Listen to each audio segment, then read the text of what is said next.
Bonjour Isabelle. Bonjour Laurent.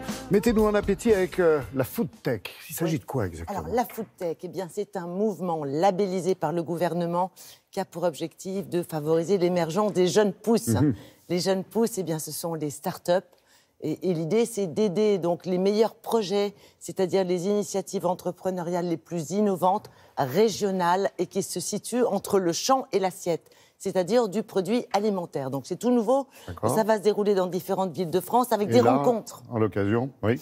Des rencontres entre donc, ces startups qui proposent des innovations et puis les différents maillons de la chaîne alimentaire, c'est-à-dire les investisseurs très importants, des transformateurs, des distributeurs, pour voir si ces projets ont une chance d'exister, comment ils se positionnent par rapport, évidemment, à la concurrence. Est-ce qu'ils ont choisi le bon créneau? Est-ce qu'ils représentent véritablement la tendance d'aujourd'hui? Et là, c'était la première édition. Toute première édition à Lyon.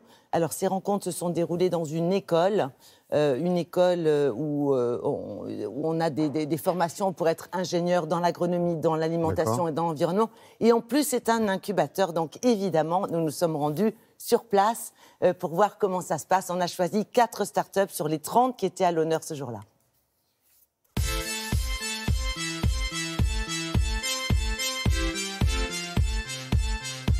On a aujourd'hui 31 startups qui sont présentes sur le site, qui sont toutes des startups locales et qui se sont inscrites d'elles-mêmes pour pouvoir rencontrer des investisseurs et des entreprises déjà établies. Nous, avant tout, on s'intéresse aux légumineuses, vous savez, les lentilles, les pois chiches ou les haricots. Et ces produits qui ont plein d'atouts, on les met dans des produits nouveaux comme des steaks, des boulettes ou des nuggets. La particularité qu'on a notamment par rapport aux autres acteurs de ce marché, c'est qu'on n'essaye pas de faire de la fausse viande. Le consommateur va retrouver des recettes très simples à base de légumineuses, de céréales, de petits légumes et d'épices. Nous proposons 8 épices directement sélectionnées auprès de producteurs, Sri Lanka, Inde et Madagascar. On importe ensuite l'épice, nous faisons nous-mêmes la mouture et on conditionne cette mouture dans cette petite dosette totalement hermétique qui protège l'épice du temps qui passe. Elle ne s'évente pas, aucun additif et le consommateur dispose de toute la richesse originelle et intacte de l'épice.